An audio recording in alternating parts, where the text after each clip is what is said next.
நமசிவாய வாழ்க, நாதன்தாள் வாழ்க, இமைப்பொழுதும் என் நெஞ்சில் நீங்காதான் தாழ் வாழ்க. அவனருளாலே அவன்தாள் வணங்கிடுவோம். தென்னாடுடைய சிவனே போற்றி, எந்நாட்டவர்க்கும் இறைவா போற்றி போற்றி. ஓம் நமசிவாய. எல்லோருக்கும் ஆஸ்ட்ரோ பூர்ணாவின் அன்பான வணக்கங்கள். இன்னைக்கு நாம் செவ்வாயினுடைய பெயர்ச்சி, அதாவது 21ஆம் தேதி அக்டோபர் மாதம் செவ்வாய் பகவான் மிதுன ராசியிலிருந்து கடக ராசிக்கு பெயர்ச்சி ஆகிறார். கடக ராசி சந்திரனுடைய ராசி. அந்த ராசியில் செவ்வாய் பகவான் நீச்சம் அடைகிறார், பலவீனம் அடைகிறார். இந்த செவ்வாய் பகவான் பலவீனம் அடையக்கூடிய அந்த செவ்வாய் பகவான் வருகின்ற 2025 ஜனவரி மாதம் 20ஆம் தேதி வரை அந்த இடத்திலேயே நீச்சம் அடைந்து இருக்கிறார். கிட்டத்தட்ட 90 நாட்கள், 3 மாதங்களுக்கு அந்த செவ்வாய் பகவான் நீச்சமாகி இருக்கிறார். மேஷ ராசிக்கு அதிபதி செவ்வாய் பகவான். மேஷ ராசிக்கு அதிபதியும் அஷ்டமாதிபதியும் ஆகப்பட்ட அந்த செவ்வாய் பகவான் கடக ராசியில் நீச்சம் அடைந்து தன்னுடைய முழு பலத்தையும் இழக்கக்கூடிய ஒரு நிலைக்கு 90 நாட்களுக்கு இந்த மேஷ ராசி அன்பர்களுக்கு மிகப்பெரிய ஒரு மாற்றங்களையும், சில மேஷ ராசி அன்பர்களுக்கு ஒரு நல்ல ஒரு முன்னேற்றத்தையும் கொடுக்கக்கூடிய ஒரு நேரமாக தான் இருக்க போகுது. செவ்வாய்னு சொன்னாலே எல்லோருக்குமே ஜோதிட ரீதியாக தெரியும், விரைவாக நகரக்கூடிய கிரகம், சூடான கிரகம். இந்த செவ்வாய் 45 நாட்களுக்கு ஒரு ராசியை கடக்கும். ஆனால் இந்த வருடம் இந்த செவ்வாய் பகவான் வருட இறுதியில் அந்த 90 நாட்களுக்கு அந்த ராசியிலேயே பெயர்ச்சியாகி இருக்கிறார். இந்த நீசம் அடையக்கூடிய இந்த செவ்வாய் பகவான் மேஷ ராசி அன்பர்களுக்கு என்னென்ன பலன்களை கொடுக்க போறார், என்னென்ன மாற்றங்களை கொடுக்க போறாருன்றது தான் நம்ம இந்த பதிவில் தெளிவாக பார்க்க போறோம்.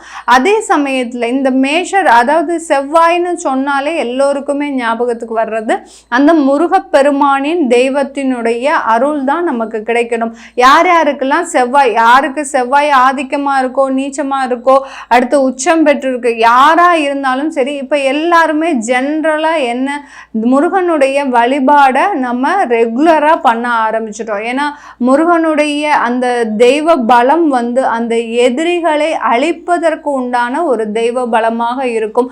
கலியுக தெய்வமான அந்த முருகனின் அருள் இந்த எல்லா ஜாதக அன்பர்களுக்கும், எல்லா ராசி அன்பர்களுக்கும் தேவையான பலன்களை, அதாவது தேவையான ஒத்துழைப்பையும் உறுதுணையும் கொடுக்கக்கூடிய ஒரு நேரமாக தான் இருக்கும்.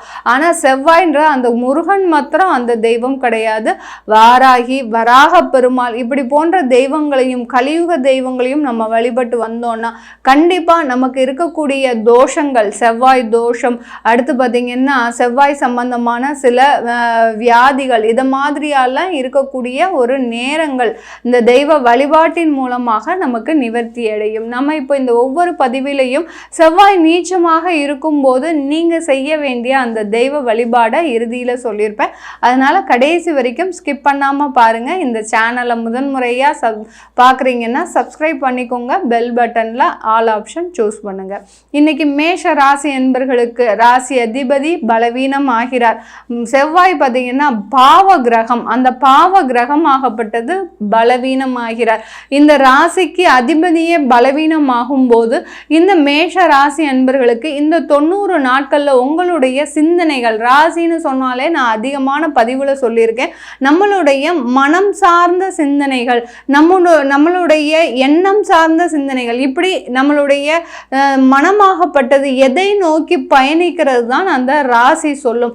இந்த மேஷ லக்ன அன்பர்களாக இருக்கிறீங்கன்னா ஒருவருடைய ஜாதக ரீதியாக, அதாவது உங்களுடைய அந்த ஜாதகருக்கு என்னென்ன பலன்கள்லாம் கிடைக்க போகுது, என்னென்ன மாதிரியான ஒரு மாற்றங்கள், அதே சமயத்தில் அந்த ஜாதகரனுடைய அறிவு சார்ந்த சில செயல்கள், அந்த லக்னம்ன்றது பார்த்திங்கன்னா அவருடைய செயல்களை குறிக்கக்கூடிய ஒன்றாக இருக்கும். இப்போது அந்த செயல்களை நிர்ணயிக்கக்கூடிய அந்த பவர் யார்கிட்ட இருக்குது அப்படின்னு இருக்கும்போது அந்த ராசி கிட்ட தான் இருக்குது.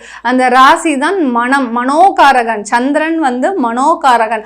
அந்த மனமாகப்பட்டது ஒரு தெளிவான ஒரு நிலைக்கு இருந்தால் தான் நம்ம நிறைய ஒரு செயல்பாடுகளை செயல்விக்க முடியும். அதே சமயத்தில் என்னென்ன ஆசைகள்லாம் இருக்கோ அதை எல்லாத்தையுமே நிறைவேறுவதற்கு அந்த மனமாகப்பட்டது ஒருநிலைப்பட்டு அதை சாதிப்பதற்கு உண்டான ஒரு செயல்பாட்டில் இருக்க வேண்டும். அப்படிதான் நம்ம அந்த ராசியை கணிக்கிறோம். இப்போ இந்த ராசியா இருந்தாலும் சரி, லக்னமாக இருந்தாலும் சரி, கோச்சார நிலவரப்படி கால புருஷனுக்கு 4ஆம் இடத்தில் சுகஸ்தானத்தில் அந்த செவ்வாய் நீச்சம் அடைகிறார்.